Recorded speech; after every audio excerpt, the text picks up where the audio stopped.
It's time for the Double Stop with Brian Sword. Oh, yeah. Gonna do what I like. Nobody tells me nothing.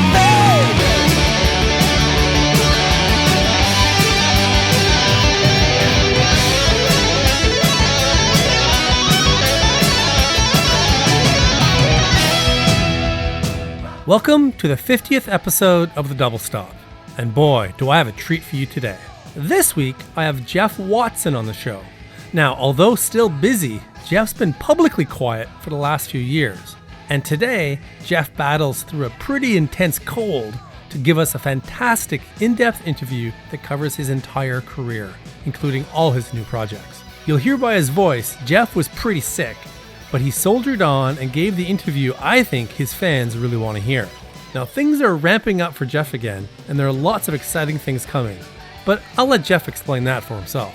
This week is the story of Jeff Watson, a self-proclaimed hermit who is ready to begin the next phase of his storied career.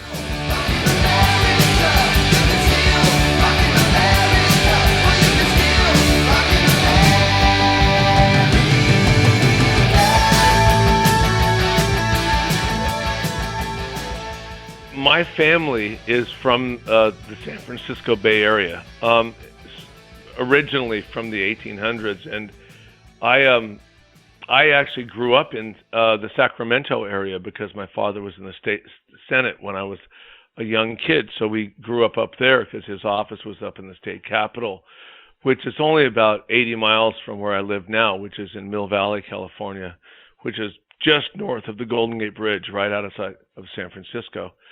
But my dad was in the Folk Music Society of Sacramento, and as a little kid, I played guitar and stuff since I was 5 years old.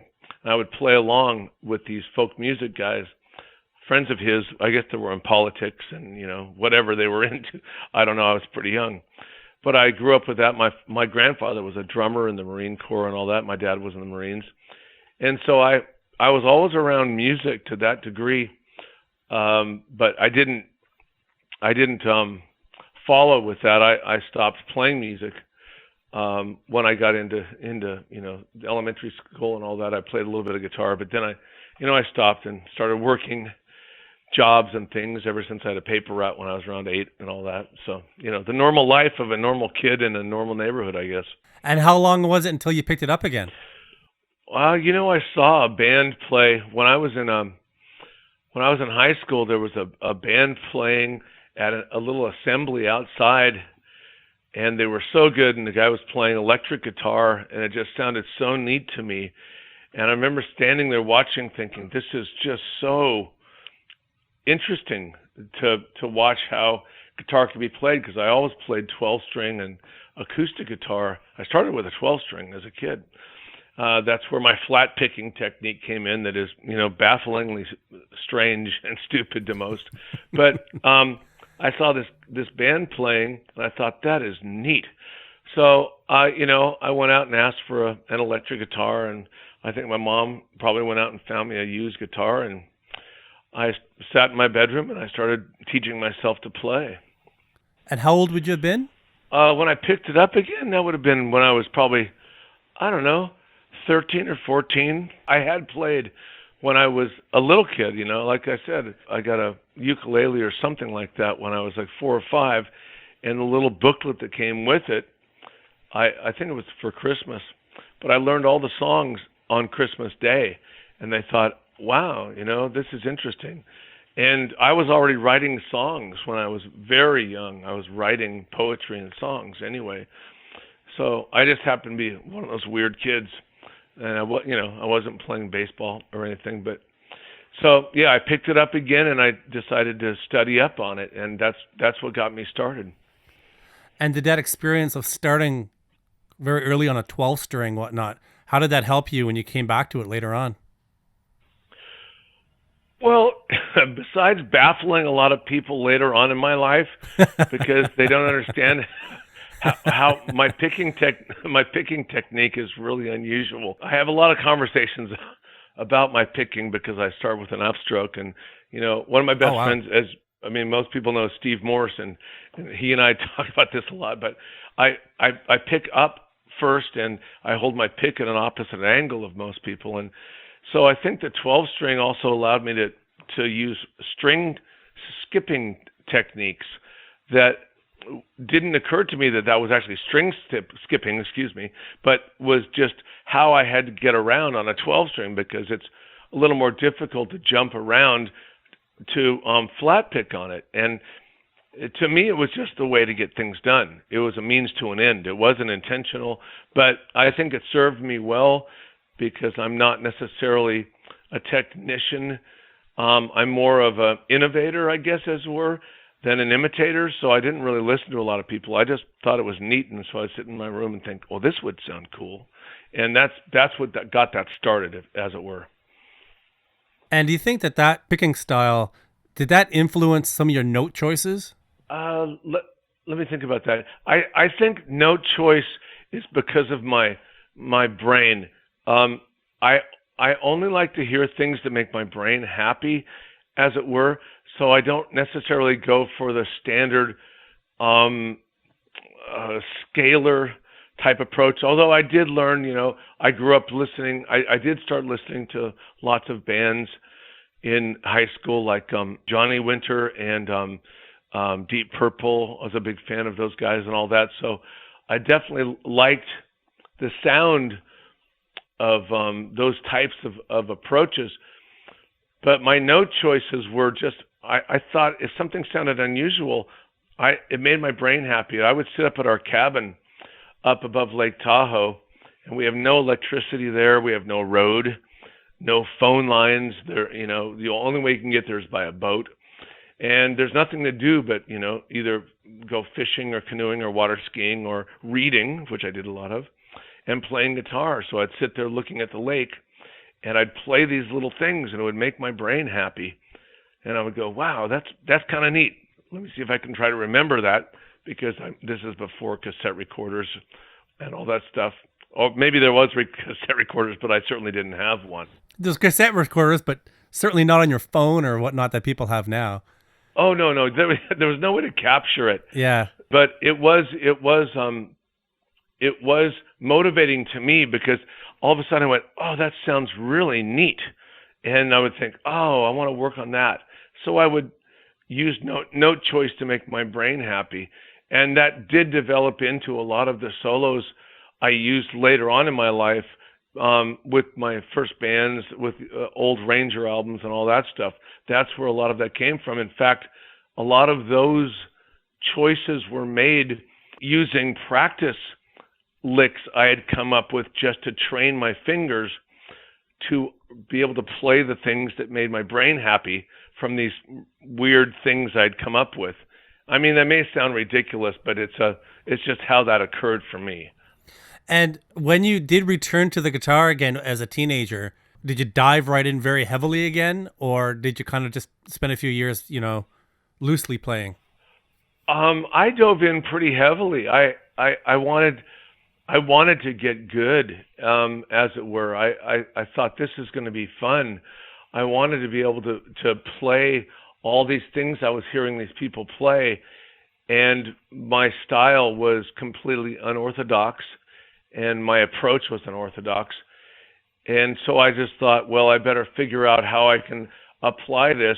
One thing I didn't do, which I regret now, is I didn't learn how to play rhythm guitar very well early on in my career.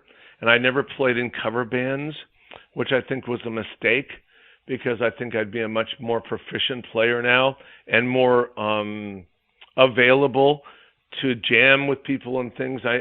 I only played in bands that I were playing songs that I wrote. And I think that limited myself, and I wouldn't do that again if I had the choice. But I did get intensely involved in trying to develop my style. And how long was it until you formed your first band? I came out of high school, and I was working as it's a really strange thing. I was working since I was very young, doing construction and roofing, and then I became a busboy, and then I went into college, but I quit because I needed to make a living, so I became a singing waiter, where I was able to play guitar and wait tables. And I worked at a place called the Great Northern Food and Beverage Company, and that's where I met the second singer for the Jeff Watson Band. The first singer was a guy named Eric Martin, who's a good friend of mine from the neighborhood, who was in a band called Mr. Big, and who was a great singer. Oh, yeah. But anyway, Eric's amazing. But anyway, the guy that was the maitre d' at the restaurant where I was the busboy and then waiter was the maitre d', and we formed a band out of working out of this restaurant. And we had to wear knickers and a vest and a bow tie and hats, and we'd go around between serving food. We'd stop the whole restaurant, we'd perform songs or do individual songs at the tables. And it's an experience I'll never forget. It was very, it'll never happen again, but I definitely, I hold it high in my memories of great things that happened to me. But after that, I formed the Jeff Watson Band right out of that restaurant experience. And that's when we started doing my band. And then I started working at a music store. I went in and asked this gentleman that owned a music store if I could work there for free, just to prove my ability to work in a music store. And he let me come in and start stocking guitars and things. And he was wonderful. His name was Jack Catman, and it was a place called Sunrise Music. And I was in there, and that's when I formed my Jeff Watson Band officially, where I would actually get shows and things at the local clubs and go out and do performances. But I really couldn't play a lot because I didn't do cover tunes. So it was during that point in my life, when I'm between 17 and 19 or so, that I happened to see Sammy Hagar play somewhere, actually, what happened here? Let me think this. I'm sorry, this is the Theraflu interview. I'm confused. I saw Sam. I got a backstage pass somehow to see a show, and I saw Sam play. And afterwards, I called Sammy's record company, and I asked them if I could talk to Sam, because I thought I could do a better job as a guitar player. And they thought I was in... And this, I know, it's crazy, this kid. I love it. And they thought I was nuts, and they said, I'll put you with this producer named John Carter.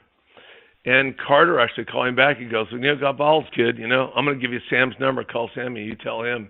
So I called Sam, and Sam said, yeah, well, that's amazing. Well, if I ever need a guitar player, you got balls, I'll give you a call. And he let me come down and watch a show at Oakland Coliseum, and I went down and watched him play.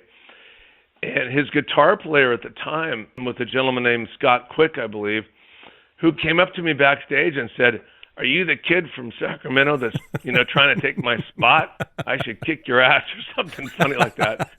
And I was scared to death. I was going, oh, no, I'm sorry. So anyway, later on, that gentleman passed away. And so I'm in the music store, and Sammy gives me a call, says, Watson, all right, dude. All right, you got to come on down.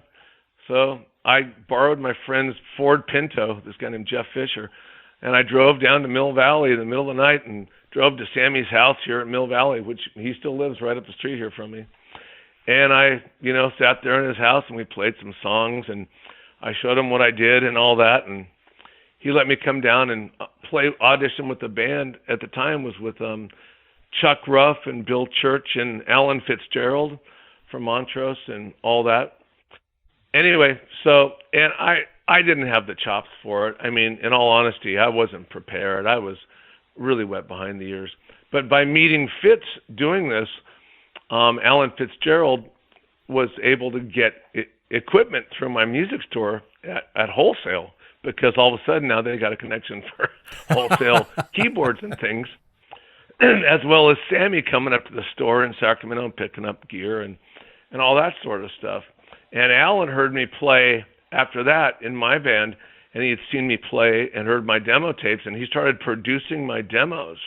Oh, wow. So, yeah, and which is interesting. And friends of mine were disc jockeys on the local radio stations in Sacramento. So once Alan produced my demos of my original songs, we got them on the radio up there. So I was on hot rotation, as it were. Back in the days, they'd play you every hour.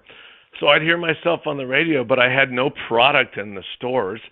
You know, wasn't very savvy to the business. But so Fitz calls me and says, listen, I'm going out with, I got to go out with Sam. I'm going back out on a tour. He goes, so I can't produce the next batch of songs. But Ronnie Montrose heard the stuff, and you know, he's really interested in producing your next batch. So Ronnie, one of my heroes, produced the next set of sessions, and which turned out great, and we got more songs on the radio, etc. But then Fitz came off the road and called me up and said, Jeff, I want to start a band, and I want you to be the guitar player. I'm living with this guy named Jack in Mill Valley. We're renting a room together, and he's been playing in a band for called Rubicon with a guy named Kelly Kagi and another guitar player named Brad Gillis, and we want to start something fresh. This is 1979 or 1980.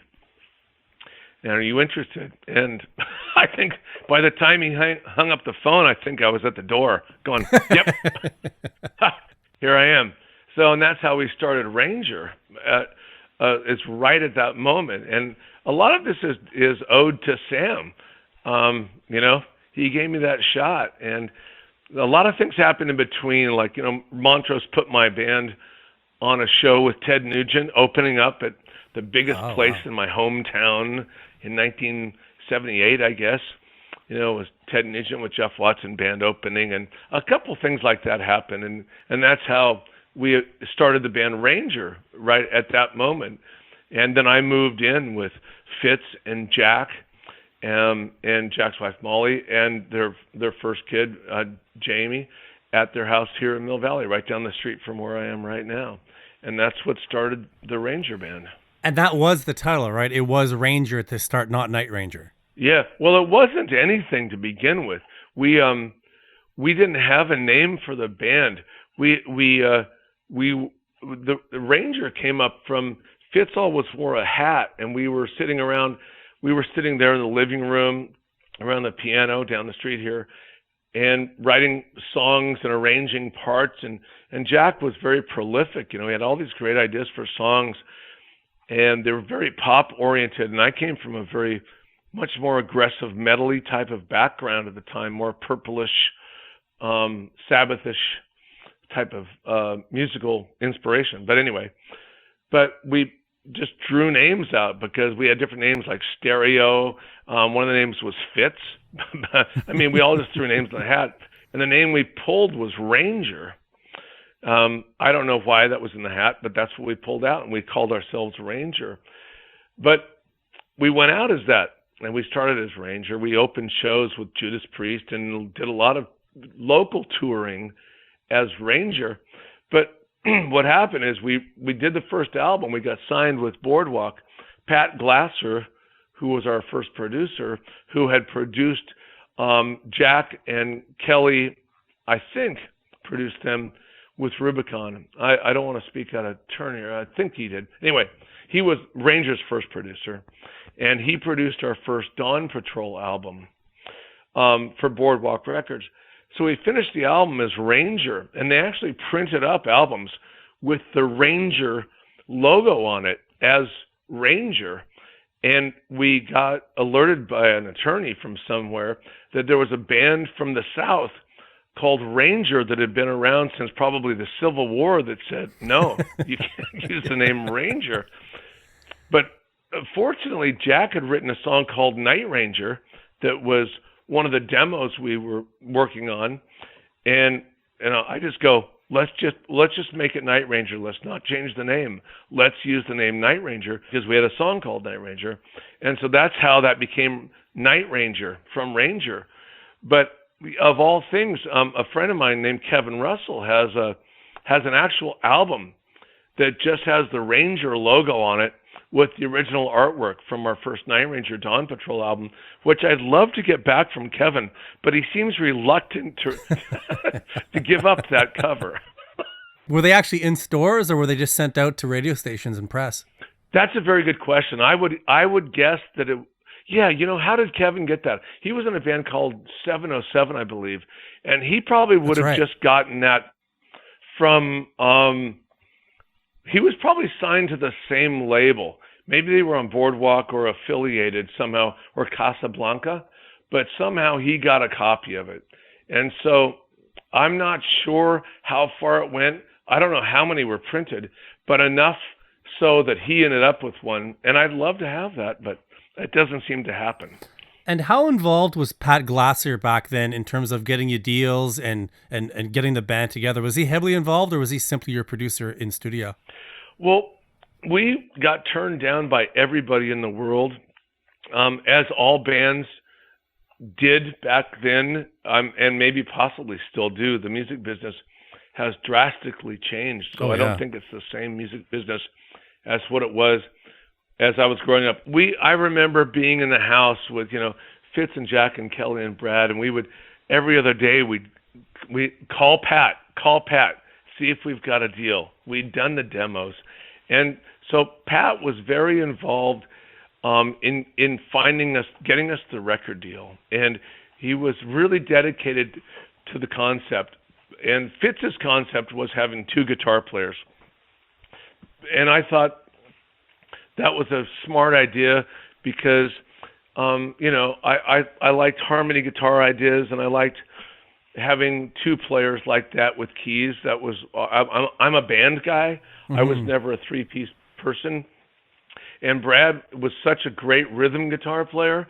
I mean, he came from a very funk background and played a lot of cover band stuff. So he was really, he was a real solid player in that regard. So it made really good sense. I came in with more of the chops, technique side of it.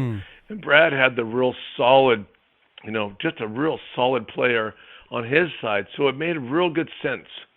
For Fitz's concept really worked well. And I think history has proved that out a bit, back in those days. I mean, that was the 80s. I mean, that was, our heyday was a very long time ago. But that's how that started. And when you started playing with Brad and with your style being a little unorthodox, how did you blend together? Did it blend really well, or was it a bit of a challenge at first? It was interesting because I was more of a soloist and Brad was more of a rhythmist. Brad had some really interesting ideas. He had really great note choice. His technique wasn't as advanced probably as mine was, because he was learning from other people. And I'm not being disparaging at all. I'm just thinking technique-wise here. I showed him a lot of things and approaches and picking ideas and how to accomplish what I thought, and we both eventually thought would be good parts on the records. And so I'm sure it was challenging because we were meeting for the first time. But it was a garage band, sort of. We were thrown together, but we did spend years trying to get it launched and off the ground. So by the time we were up to getting a deal, we were quite close and very good friends, and spent a great deal of time working on our specific styles, and we all learned from each other. And at what point did Brad take off to go play with Ozzy? Brad got that call in, I think it was 1981, and we were right in the middle of getting ready to do the first album. And I believe that call came through Pat Thrall and Preston Thrall, his little brother who played drums. And Pat Thrall, who's a great player, who played with Pat Travers, another good friend of ours, just thought Brad would be good for that gig, because Brad was playing those songs in a band called the Alameda All-Stars, which was playing a lot in the East Bay over in Alameda, which is where Brad's from, and they were playing a lot of club stuff. So Brad was already playing those Ozzy songs, and so it was a really good choice. I mean, it was a gig I would have loved to have had, but it was a better choice to have Brad do it. He was much more prepared and knew how to learn other people's material much better than I would have been. And for you guys to have him take off, what kind of chaos did that cause to Night Ranger? It was definitely a startling concern, I would say, because we had to deal with the fact that it could possibly turn into not having Brad in Ranger anymore and having to have somebody else come in or continue without him.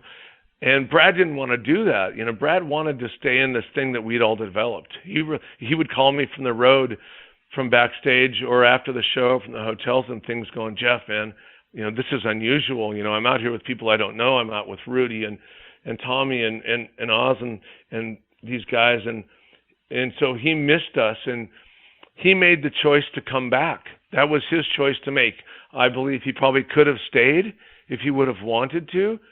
So that, fortunately for us, because I think it benefited Ranger having both Brad and I stay in that band together.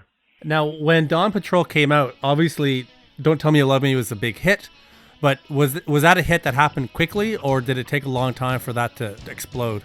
Dawn Patrol came out, and Don't Tell Me was the first single, and it went to FM radio. And you're really tapping my brain cells here for radio working back then. We went to FM, of course, which was the format. It wasn't top 40, but it came out and it hit. And the reason it got the attention it did was because of the guitar playing, and secondarily, and maybe primarily, because this new advent of MTV had just emerged. And I think we were one of the first bands on MTV. And we did a video for MTV for Don't Tell Me You Love Me. And I'm sure that had a lot to do with the success of the song Don't Tell Me You Love Me. So I think it's a combination of factors. I mean, I would have to say luck factors into everything that happens like this to our careers. But I think that MTV and that video had a lot to do with it, because it got such hot rotation on MTV that I think that also increased the airplay on radio. Now, didn't your record label kind of collapse at that time too? Yeah, it did. Neil Bogart, I believe he passed away, and Boardwalk, Bruce Bird, who was running Boardwalk, took us over to MCA Records at the time. So it was quite dicey for us as we were just getting through the Dawn Patrol release and touring behind it before we landed with MCA, before we did the Midnight Madness album. So yeah, that's a very good point. And I didn't know Neil Bogart well. I don't know if I met him. I met his wife, Joyce Bogart, I believe. But that was a really unusual time for us. Now, for Midnight Madness, you jumped back in the studio pretty quick. So you got signed to MCA. Did they put the previous album out as well, or did you just jump into the studio and start working on the next record? I do believe that they put out Dawn Patrol as an MCA release. I think they kept it out there. I'd have to look in my record collection to see but I believe I have one that has an MCA label on it. So I think they kept pressing and distributing as MCA records for the Dawn Patrol album.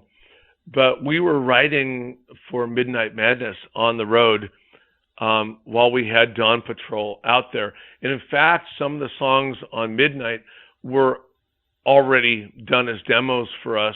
We had already cut those, before we cut Midnight Madness. And again, there's a couple massive songs on that record with, Still Rockin' America and Sister Christian. What was the state of the band at that point? Like, those are very big songs. Were you guys off headlining at that point? And was things getting a little crazy?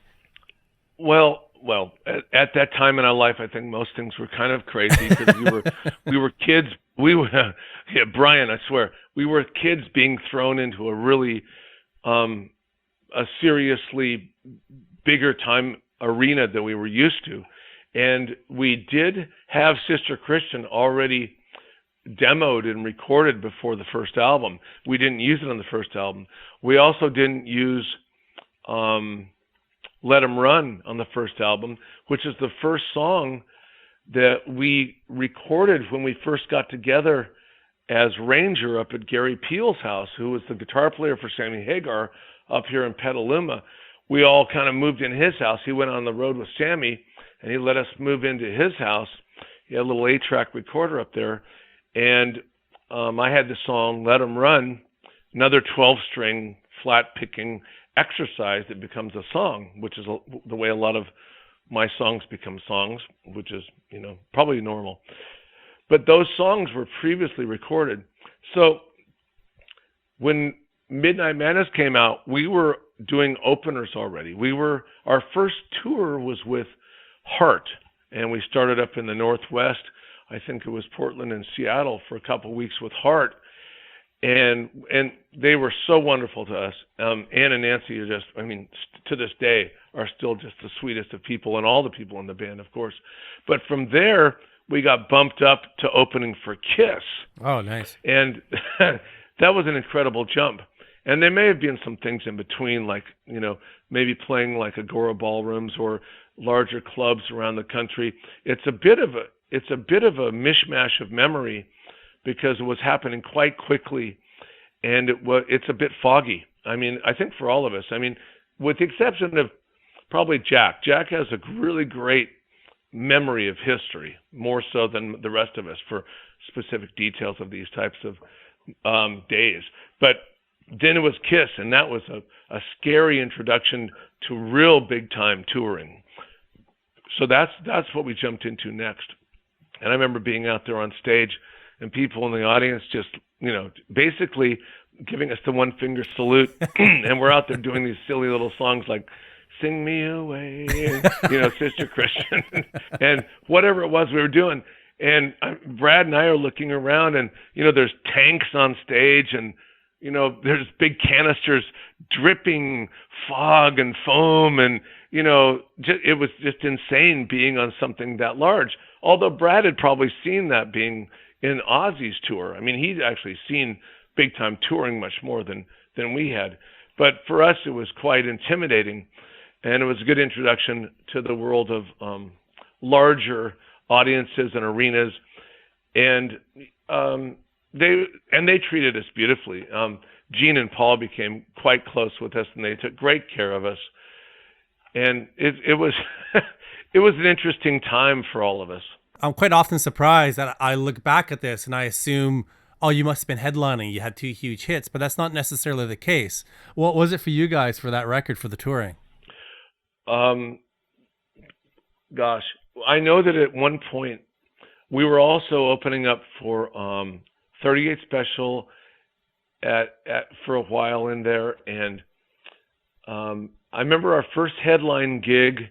I forget who was opening, but the first time we saw our name on a place sold out was somewhere in the Midwest, and the tour bus pulled up for sound check, and I remember Brad and I, and the rest of the guys, but we were looking at it going like, wow, Night Ranger with whoever was opening sold out. And that was the first time we realized this might roll, this whole thing could take off. And I'm not sure when that was specifically date wise. I'm not really great with dates and times of that part of my life, to be honest. And then for 7 Wishes, it took a bit more time, I think, for that one to come out, like probably a bit more of a standard, 2-year type thing. But yeah. And that was, again, another record that it seemed like the train was still a-rolling. It did really well, some big singles. How was it? Right. At that point, we were headlining, and I remember we hired a magician. Was it 7 Wishes? It was 7 Wishes. We hired a guy that did magician types of things for stage shows. So we actually got to do some production, and this was very new for me, and probably for all of us, to be able to help design or come up with our own concept of how we wanted to be on stage and how the show was going to be with, the ego ramps, as I call them, to go out over the crowd and the lighting. And in fact, you know who else did a good thing? I want to jump back. Sammy took us out on a tour, and I can't remember the name of the tour, but he had a Firebird on stage, and Sam really took good care of us, taking it to the People Tour, I believe it was. I don't have notes for this, but Sammy took us out and was very kind because we'd been friends for years. But he also took us out before the Seven Wishes stuff. So in there somewhere, we were out there across the country with Sammy as well. But for the Seven Wishes show, we had a magician, I guess that's what you call him, or a stage designer, come in that designed a box, this large box, Brian, that was probably, I don't know, maybe, I'm looking for reference here, maybe 7 feet across, maybe 6 feet tall, 5 or 6 feet deep. And from the audience's perspective, it would look like an empty box. And on top was this genie's lamp looking thing. And we would crawl through, when we would come on stage, and crawl through and come up through this box as if appearing from nowhere. Oh, fantastic. And then, oh yeah, it was real. And it was very well timed. And then I think I would come up first, and the guy would hand me my guitar. I'd come up to the box, and I'd stand on one side. Brad would come up, and then Jack would come up. And once Jack came up there, he would point and snap his fingers, and Kelly would suddenly appear at his drum set, and then he would snap his fingers, and Fitz would appear at his keyboards. And the way this is done, which I learned at this time, is by fooling the human eye, which if you see a flash of light, you don't see anything for, a split second. So Kelly would be under a black cape, and Fitz would be under a black cape, and we'd have a flash pot go off, and so Jack would point, and the flash pot would go off, and Kelly would throw his cape off, and then he was just standing at his drums. And the same thing with Fitz. And it was very exciting, with the pyrotechnics and all of that sort of thing. Now, that's brilliant. Big Life, things seem to change. Why didn't you use Pat as a producer on that one? Well, this is interesting. I remember being in Tokyo, I think it was, hearing the final mix of Seven Wishes. This is interesting. You're really taxing my memory here. This is good. Because I don't talk about this a lot. I really don't. I think forward. This is very rear view mirror for me, as it were. But I remember being in Tokyo backstage before we were playing a show, and we had gotten a CD probably at the time, cassette or CD. Might have been in cassette. Anyway, of the final mix. And I remember Jack saying, looking at Kelly saying, we're not really happy. I don't think this is the mix, blah, blah, blah. Something about this isn't what we expected or something. And you could tell it was changing. It was at that moment you could tell. But interestingly, when we signed with Pat Glasser and his company, I think it was called Greenlight Productions, excuse me, back in 1981 or 80, whatever it was, he told us, he said, yep, I'll be your producer. I'll do, you watch, I'll do 3 albums. And I was just a young kid. I was saying, why are you saying that? He said, just watch. I'll end up doing 3 albums, and you guys will move. And I thought, no, man. And I thought, I'm one of those guys, once I know you, I want to be around you forever kind of guy. And I was thinking, no, Pat, man, rest of my career, it's you. But he goes, just watch, Jeffrey, you'll see. And excuse my language, no kidding. He was let go after the 3rd album, and we jumped, and that's when that occurred. I remember being backstage listening to Seven Wishes mixes and hearing the band say, we're not going to be using Pat for the next album. Now, I would say the next album was probably the first one that probably didn't meet expectations. Did that put some stress on the band? Are you talking about the Big Life? For Big Life, yeah. Yeah, I think there were already. I think the Eagles like to say this. Somebody of the Eagles says this. I think bands are breaking up from the minute they get together because it's really difficult to hold a band together because everybody has interests and in Ranger we were contributing less and less to the final product, and I think that there was, how do I put this kindly? I just think that by the time Big Life came around, we were being driven to a direction, and this was mostly from the label, that we really didn't want to go. I think we got pigeonholed a little bit, Brian, as a ballad band, and in those days, a label had so much control, and I'm sure they still do, but in those days, they had total control of how the band was perceived. And so if you weren't doing the ballads that made them the big sales in the first place, then you weren't providing them the material they needed because they wouldn't help promote your record. And so by the time Big Life came around, I think we were scrambling for material to satisfy the label as well as satisfy ourselves to what we wanted to be playing. And do you think that also carried in through to Man in Motion as well?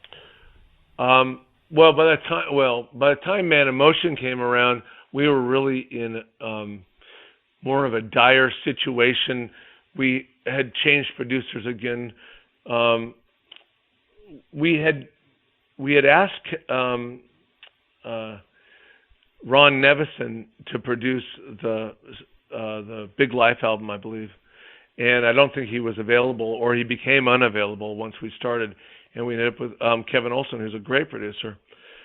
But then for Man in Motion, we went with Keith Olson, and I may be getting these names wrong. Excuse me. This is the Theraflu interview. Forgive me. But Keith Olson, who is a great producer, and has an amazing studio. He had Sound City outside of L.A., but then he designed a studio called Goodnight L.A., I believe, and it was beautiful. He had a brand new Diane console. It had just been designed and installed in his studio, and it was still being worked upon as we came in there to work on the record. And we were trying to get the songs ready to go for the album and things like that. And we had a way of working that was our own way of working on things. And Alan Fitzgerald's very methodical and a very deep thinker and very dedicated to making things just go. And he seemed to be slowing down the project a bit to other people in the band, not to myself, because Fitz is the guy that with me started the band with these guys. So I'm kind of the last voice, as it were, in making these kinds of decisions. But they said, no, we got to jump here. We got to, we have to streamline the process and get this album done. And so at that point, we brought in another keyboard player, and we were working on a new digital format, and it just became much more corporate, as it were. And Bruce Bird and the label, I don't know if was it still Irving? I'm not sure if it was still Irving at the head of the label at the time, but they didn't hear a hit on the album. And so they wanted to bring an outside writer in because we didn't have the songs. So they brought in a guy from England who wrote the song "I Did It for Love," and the guy's a good writer. I think he wrote for a band called Argent, and if I can remember his name right now, I'd be amazed at myself. But anyway, he wrote this song called "I Did It for Love," and they said, "We want you to do this song." And I was sitting in the car with Jack and Bruce Bird, and I was saying, I said, I think this guy's great, but this doesn't sound like us at all.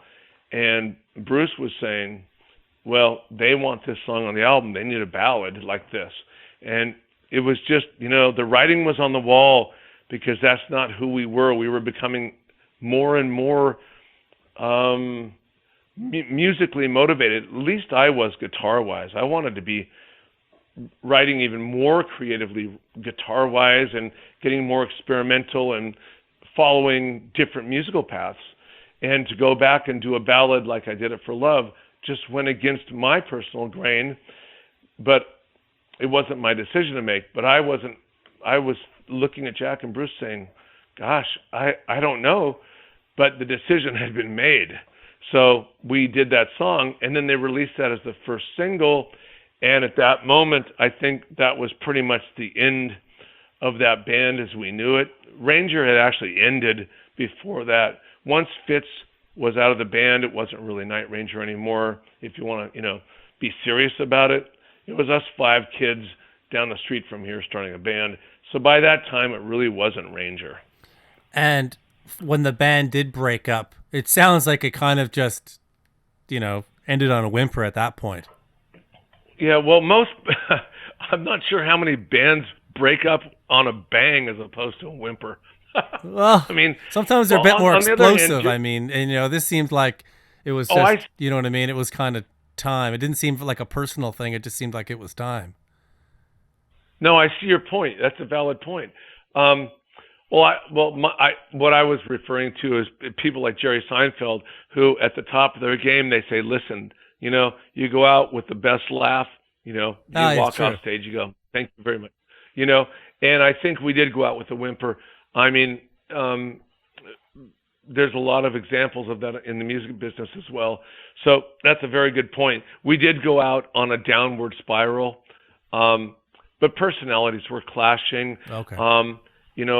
The problems within the music industry itself and what we were being perceived as, and seeing our popularity diminish at the same time. I think these are all contributing factors, and everything's much easier in hindsight. I'd have to say it's easy to analyze it now, but at the time it seems quite dire, and it's very stressful to make these kinds of decisions when you're really young and trying to figure out what you're going to do and how it's going to work and whether it's going to work or not. So yeah, it did go out with a bit of a whimper, unfortunately. I mean, it's a sad thing for all of us because we really had a great thing in the 80s. I thought it was a very strong musical quintet, as it were. Now, after that band broke up, what made you decide it was time for an instrumental record? And Lone Ranger is such a great title for the record. Oh, that's funny. Thank you very much. I had already been playing a lot of solo guitar stuff, and I did some guesting. I've always been what's the word for it? I'm a curious guitar player. I'm like I said earlier, I'm more innovative, and I'm not really the best guy to play every type of style. But I met some really great people along the way. One of my best friends, as I mentioned, is Steve Morse. And Steve is just, who's become, he and I do a lot more construction work and fly his airplanes and stuff than play music. But that's another interview. But he was saying, Jeff, you have all these songs, you should do an album. And I was also working with Alan Holdsworth, who is another good friend of mine.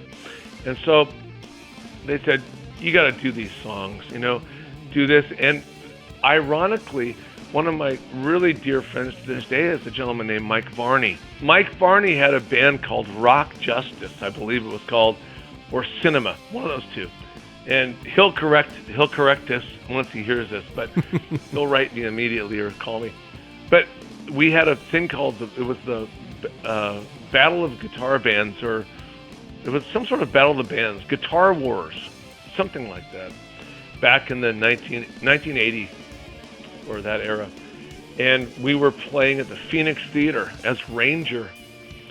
And it was a contest put on by a local promoter around here, and we played the show, and we actually won. We never got our prize, but we won. But Mike Varney's amp blew up during sound check or right before his show, and I just happened, I was there, and I went down and I got my toolbox and I came and I fixed his amp for him, even though we were competing against each other. I thought, well, that, I can't see a guy not be able to perform, so I got my parts and tube and my screwdriver stuff, and I fixed up his amp for him, and, we've been friends ever since, and we still do a lot of stuff together, Mike and I. But that started this whole thing, and he signed me to my first solo deal, which was the Lone Ranger record. He wanted to have that record, and I obviously wanted to go with Mike because he was bringing in guys.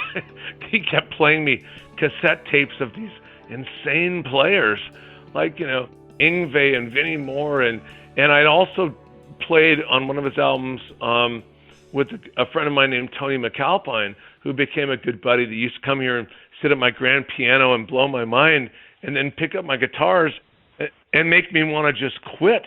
I mean, all my... Oh, yeah, I've had him on the show. He's so fantastic.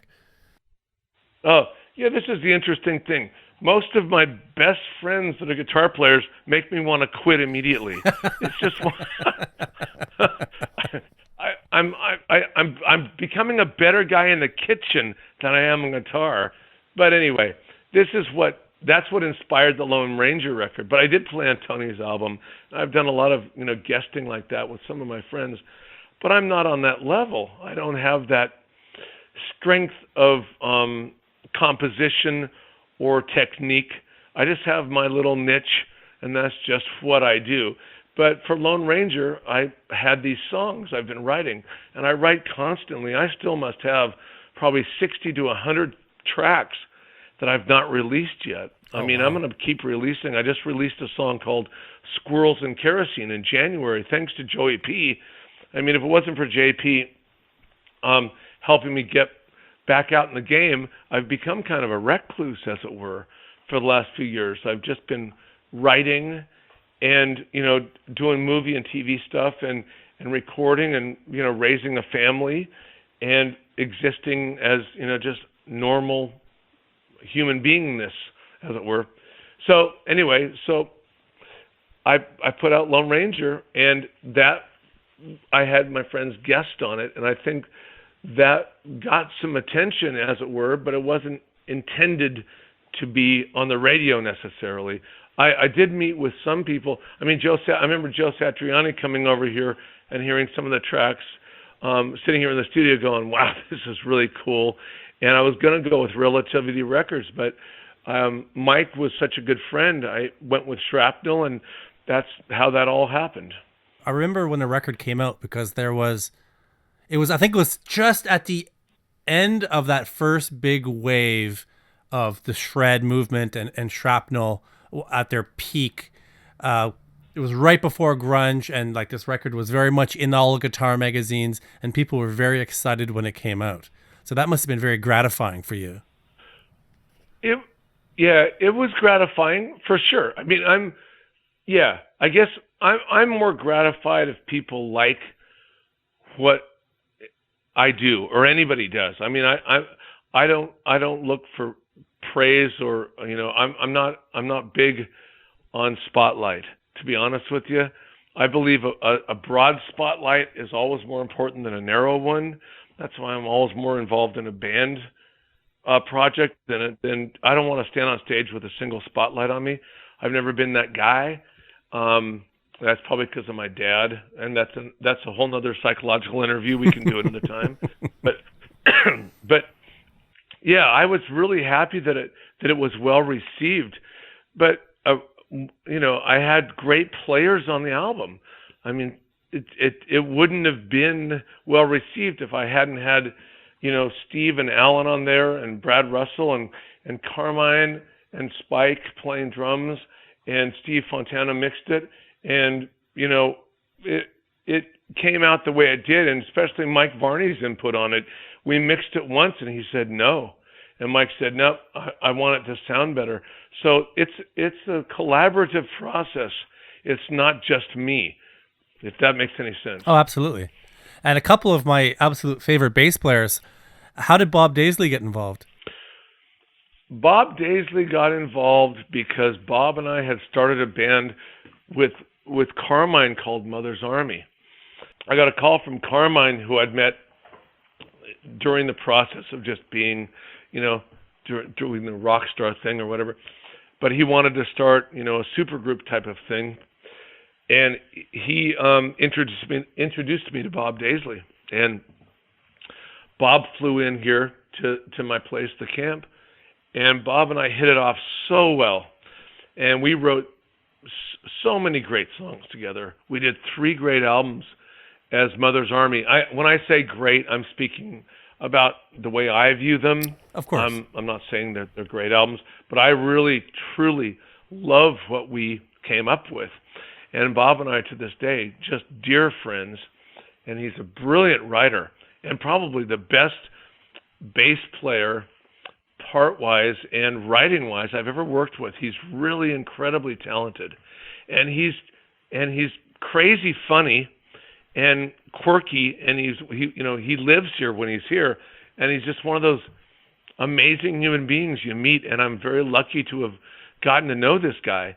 So anyway, Bob came in, we started writing for Mother's Army right as I was doing the Lone Ranger album, and I said, will you play on this? And he said, yeah, of course, I'm here, I'm in the house, and the studio's on the 3rd floor here, so it's very simple. And back then we were working on 2-inch tape, which I still have, but I don't use as often, seldom, almost never.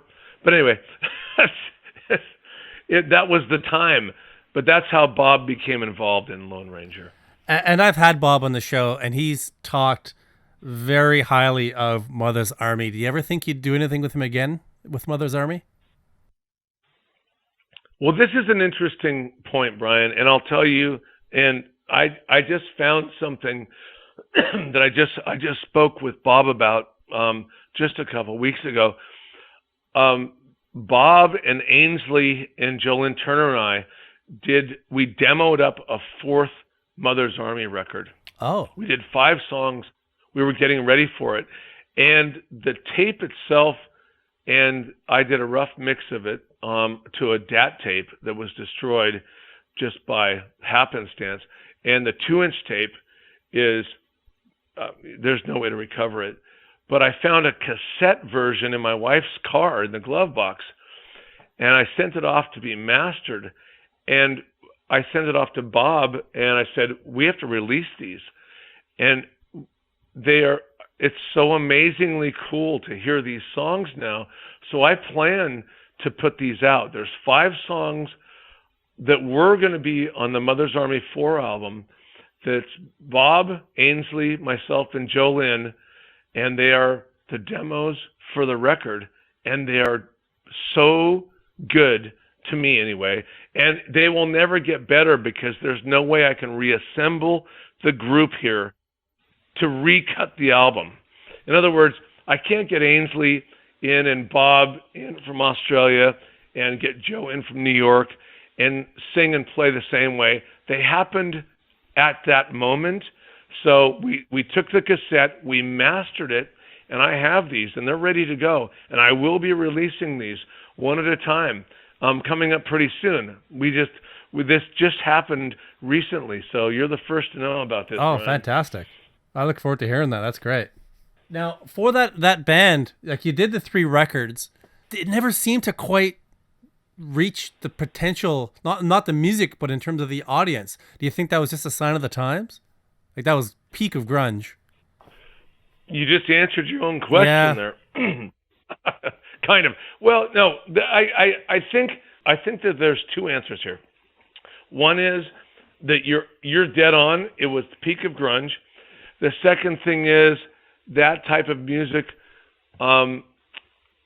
was pretty worn out, and supergroup mentality for people coming out and assembling ex-players from big bands wasn't a sellable point as much as it could have been, and people weren't looking at the song strength as much as they could have.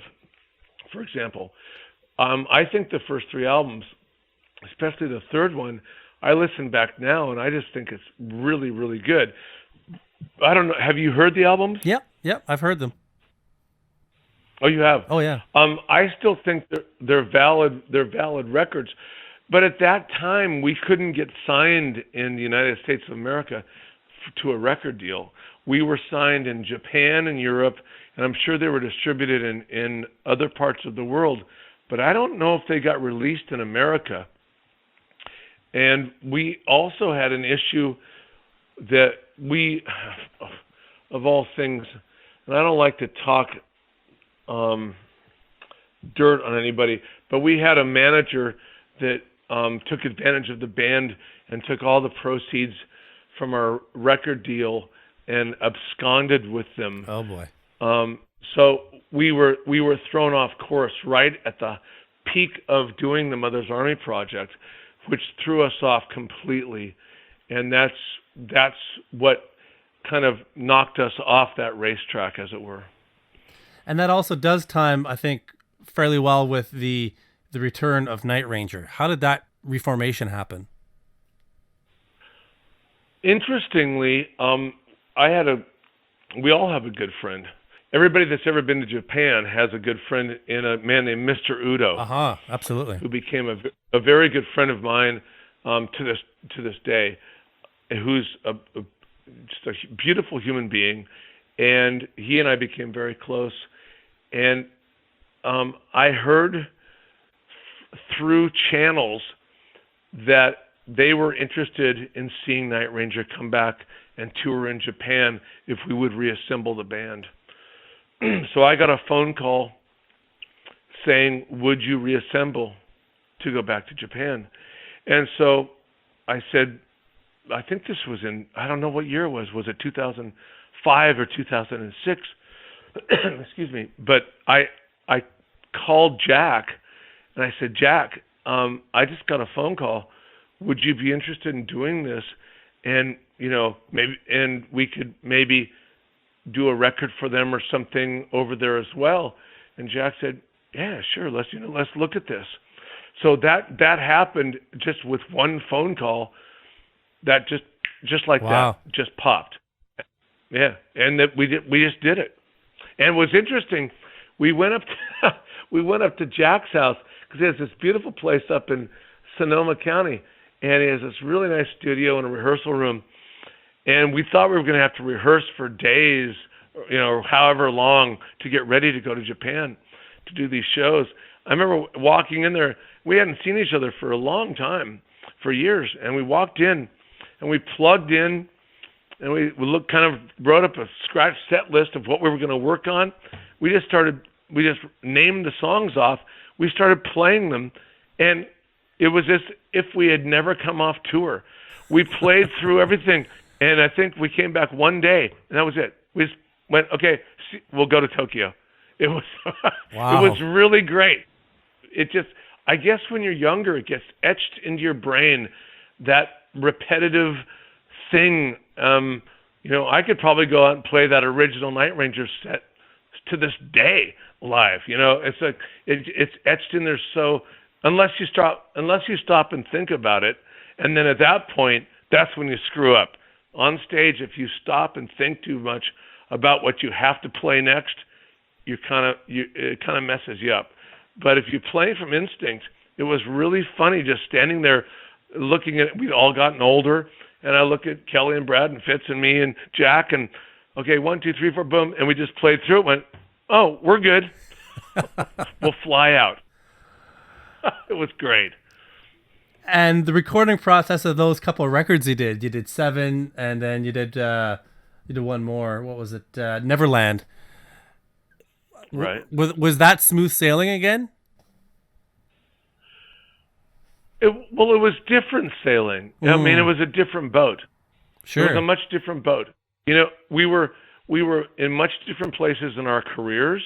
We'd all gone off and done a lot of different things, and we were all invested in different pursuits at that time. So it was more like gathering a bunch of captains together on the same ship as opposed to gathering a bunch of crew with one captain, as it were, with a producer for the original Night Ranger records. So Yeah, we got together and we did the, was it Seven first and then Neverland, or the vice versa? Vice versa. I forget which one came first. Yeah, vice Whichever versa. came first. But yeah, it was not like herding cats, but it was a different feeling. It was more not obligatory, because it was very fun getting to work together again and doing the getting to put performances together and getting back to working again, and getting back in the studio with Brad and working up guitar parts and writing solos and together and coming up with parts. But it was a different feeling for sure. I mean, that's just after that many years, things change. And you had a run there of almost, I think, 10 years of, you did a couple of records, and there was, I think, often summer tours and whatnot. It seemed like the machine was rolling really well. What happened at the end that made you leave the band again? I guess you left the band for the first time, I should say. I don't want to reflect negatively on decisions people made, because people make decisions they have to live with for the rest of their lives. And everybody has to live with themselves. And I, at the time, was trying to just be a team player and make things the best I could for the band. And I went off to Australia.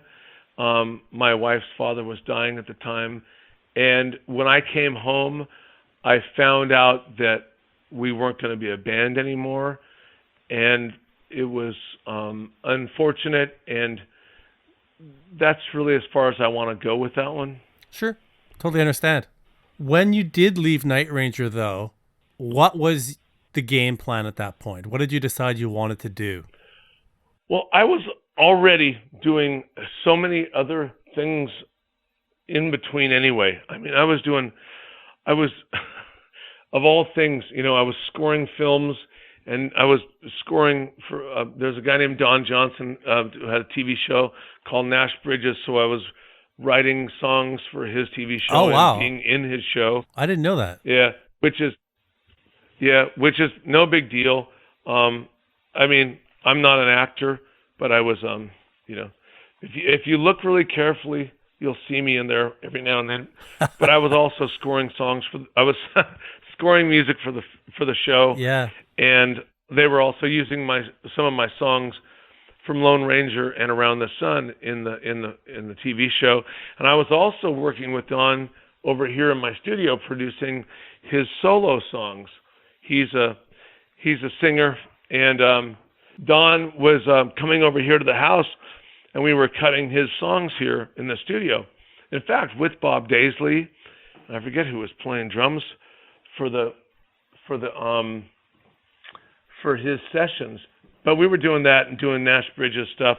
And I also scored the music for a film that's close to my heart about Yosemite Valley called Vertical Frontier, which is about the first rock climbers that ascended the cliffs up in Yosemite, which is, in the same Sierras that my cabin is in. So that I was doing that. I was doing Nash. And I was also doing stuff like I was doing the Chris Isaak records, because Chris was a buddy, so I went and did a couple of his records. And what else was I doing? A few years ago I did that movie Enchanted. So coincidentally, my good friends are both film directors that live next door, and we've done a lot of stuff together. We go to the cabin together and all that sort of thing, but they both do these big films and all that sort of thing. So I went off and got invited to do Enchanted with Amy Adams and Pat Dempsey and Susan Sarandon, and went to New York and filmed that for 3 weeks, which was really cool. So my first actual movie I've been in, where you can actually see me. Very fun. I'm in a cowboy hat and a red, white, and blue shirt playing acoustic guitar. Oh, nice. I'm gonna look for that now. It's probably on Netflix. I'm gonna look for that. Yeah, watch Enchanted. It's the only scene that can't be cut out of the film for TV, because the song has to stay in the film, of all things. But we filmed for I think we were in New York for 21 days for filming 18 days. We had a storm come in Central Park, and it was 1,000 extras, and it was one of the most interesting experiences. And my friend Kevin Lima next door, he directed the movie. He's done a lot of movies. But anyway, so that was quite an experience. We did some of the voiceover work here at my studio. We did that. And I've also been writing tons of material and doing more TV commercial work. And like I said, raising a family and getting into cooking and water skiing and boating and hiking, not much different than the rest of my life, just getting a little older. And a couple months ago around Nam, you played with Joel Hoekstra. I think it was at the Randy Rhoads Remembered show. Tell me about that. And for the record, I went to Nam and I didn't go to that show, and I very much regret not going. Well, that was a really, really nice opportunity. I owe that to Joel. And of all things, and this is how that happened, this is really a cool story, because I haven't spoken to the gentleman in Night Ranger for some years now. And I was here for Thanksgiving or Christmas with my mother, who's 86 now, and she had seen TSO, which is Trans-Siberian Orchestra, and she is a huge fan. She sees them every year. So she was so excited about seeing that show, and she and her friends had gone and all that. And I found out that Joel Hoekstra was the guitar player in that show. So on a whim, I reached out to him. I believe it was on Facebook, and I said, "Hey Joel, my name is Jeff Watson. You're the guy that's playing my old parts in my old band, and I understand you're doing a very good job of it. And I just wanted to ask you a favor. Could you please get back to me?" And he wrote back. He said, "Jeff, I've been wanting to reach out to you for a very long time.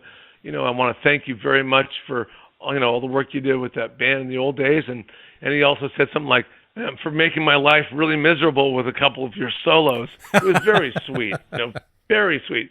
Said some of that stuff was really hard to play. And since then, we've become very good buddies. We talk a lot. And I said, "Well, the favor I want you to do is, would you mind having the cast of TSO sign the tour program for my mother for Christmas for her? She comes every year." He said, "Absolutely." So he called his manager, and they sent out the TSO program with all of their signatures on it for my mom, which is one of the sweetest things ever. And that's the kind of person I love in this world. And that just touched my heart. And during this process, he said, "You know what, Jeff?" He said, "Listen, I know you're not out there a lot." He said, "I know you're, just kind of sitting back a bit in the shadows. Would you want to step out?" And I said, "What are you talking about?" He goes, "I'm doing this thing in Los Angeles, this Randy Rhoads Remembered show with Brian Tichy, who's a great drummer." Mm-hmm. And he said, "Would you like to share the song with me?" And I said, "Are you serious?" He said, "Yeah." I said, "Absolutely. Thank you so much, Joel."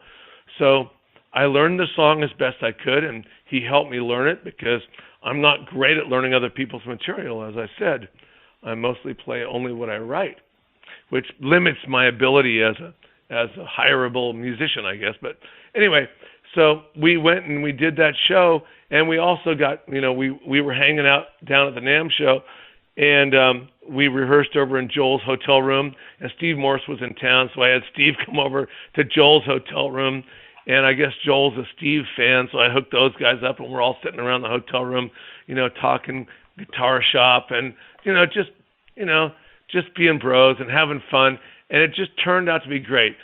Yolande, my wife, was with us, and Steve's wife, Janine, was down there with us, and Joel, and, it was a really fun thing to do.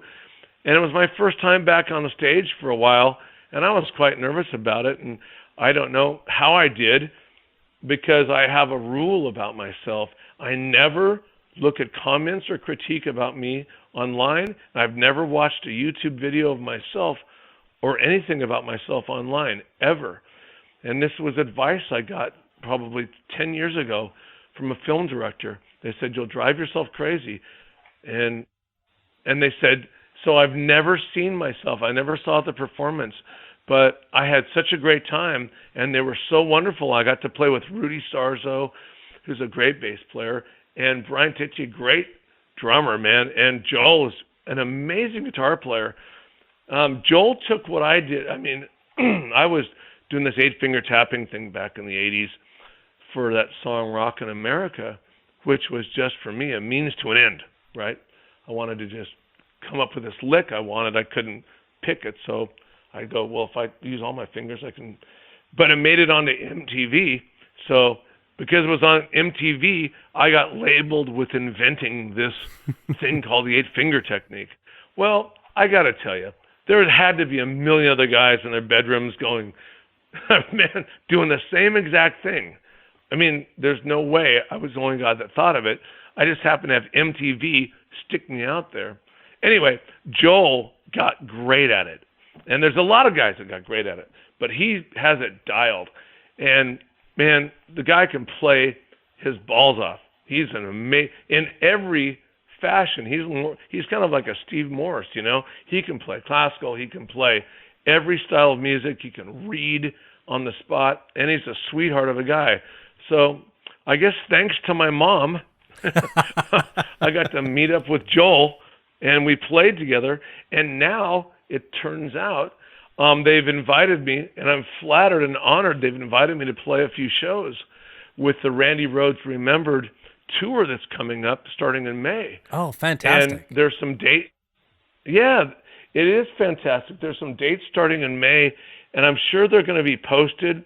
And I don't want to talk out of school about what the dates are. Sure. I don't want to say where they are because I don't want to, if I'm wrong, that would be bad. But I'll also say this. I am going to release another single after Squirrels Kerosene that I just put out in January. My first single or a song in a long, long time, Brian. I put out Squirrels Kerosene in January on, I think it's iTunes and Amazon. And Squirrels Kerosene makes sense to me because we live in the forest and we have squirrels at my house. We have squirrels at my cabin. And the first part is my flat picking stuff from when I was a kid playing bluegrass. And the second half is my just more of my, you know, my rock approach to stuff. And no tapping. It's just my guitar picking because I don't tap that much. I'm more of a flat picker. But I'm going to do another song coming up. And I believe that Joel Hoekstra will be guesting with me on solos on the song. Oh, great. And I will, yeah, it's going to be great. He's heard it, and I believe he likes it. And if he has the time, we're going back and forth. But I believe it will come out, and I think it's going to be a lot of fun. It'll also be Jeremy Colson again on drums, who, you know, played with Steve Vai and Satriani and Billy Idol. But he's a great drummer.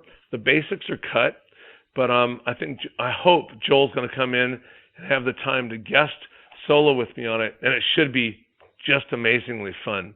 So that's going to hopefully be the next release. And what made the time right now to start releasing some singles? I guess it's just time to get back out there again. You know, our son is graduating high school in a couple months, and I just feel it's the right time. I've done a lot of stuff. I have a lot of songs ready to go, and I've picked up the guitar again and starting to get serious about it again. It comes really easily to me when I play, and I want to look at being out there again. I guess I don't know if that makes sense, but it makes sense to my brain to get back out and play again while I'm still, you know, on the right side of the lawn, as it were. Yeah. And supergroups are a big thing right now. Like you look at Joe Lynn Turner and Carmine, they have their own with Rated X. And record labels like Frontiers are really assembling bands. There's a ton of them. I think Winery Dogs would probably be the peak band right now that have done really, really well. Is that something you would consider doing? I would consider anything if it's musically good, you know. I mean, it has. it has to be for the right reasons. Does that make sense? Sure, yeah. It has to be something that's because it's music. It has to be because we want to be musical and say something. And one of the greatest things that I've noticed in the last couple of years that I really have a lot of thanks for is all the fans that have stuck around and keep writing and have followed for all these years since I've left Ranger and kind of became a recluse. They're still out there. And it's really wonderful that they still recognize that I'm still around. I think it's really, I'm very flattered and honored by that. So that's important for them to know, because that touches me. But I want to put something out that I don't want to just throw something against the wall that's just nothing. I mean, I want to put out the Mother's Army 4 stuff. That's going to start coming out. As soon as I get that organized, I'll put out the 5 songs from the 4th album.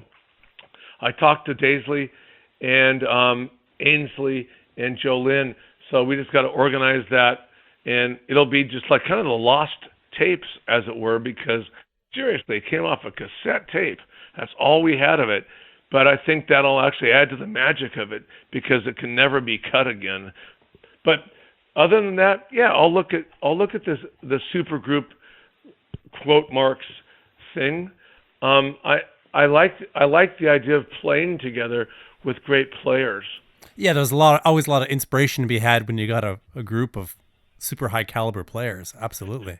Yeah, one of the hardest issues, I think, for guys from my era, and I'm just speaking for myself here, but is not having people in the same room or the same locality to put music together. Because when Bob and I and Carmine and then Joe got together and started the Mother's Army project, we were all in the same house here. We were sitting right over here in this, there's a TV room over there with couches. We'd sit in there, or we sit out in the back deck. Then we'd go upstairs and we'd cut the songs, go down to a restaurant, have some food and some drinks, come back and work. And there's a camaraderie that comes from being around each other. And I think that that's one of those things that really excites my brain, as opposed to trying to cut an album from 6,000 miles away by sending tracks back and forth. I don't think you get that chemistry. And maybe that's okay for everybody that's good at doing that. But I really like being together and developing and fleshing the songs out. Do you know what I mean? Absolutely. Well, I got to say, I love Squirrels and Kerosene. I think it's a great track, and I'm looking forward to hear what you come up with next. Well, thank you very much. The next one should be fun, and keep your fingers crossed. If Joel has time, he's going to be putting his parts on there with me, and we're going to mix it and put it out.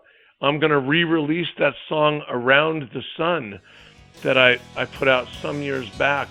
My father passed away a couple of years ago, and the song was written for my dad, and he Steve Walsh from Kansas sang the song for me. We actually sort of started a band together. He sang a bunch on my second record, but I slowed down and remastered this song. I'm going to re-release Around the Sun in the honor of my father, and that's going to be coming out pretty soon as well, because I think it's a good song, and Steve Walsh is such a brilliant singer, just such an amazing human. But that's going to come back out again as well, because I think it's an important song. That was Jeff Watson, and my goodness, what a nice dude. You can find him online at jeffwatson.com and on Twitter at jwatsonranger. The song you're hearing now is his new single, Squirrels and Kerosene. I've got the links up at thedoublestop.com where you can buy it. Now, when I first decided I was going to start this show, I committed to 50 episodes. I figured then I'd reassess and see what I wanted to do. 50 episodes means over 50 hours of interviews, and what a fun ride it's been. Too many highlights to list, really, and I thank you all for listening. That said, I've already got the next 2 episodes recorded, so what do you say to another 50? There are going to be a few changes with the show. I've started airing on some very cool online radio stations, so I'm going to start giving them a 7-day exclusive on new episodes. So there won't be a new show on iTunes next week while it's on the radio. It will return weekly on iTunes and SoundCloud following that. I'll be listing the stations on the Double Stop if you want to tune in. Well, that's it for this week. I'll see you next time on the Double Stop.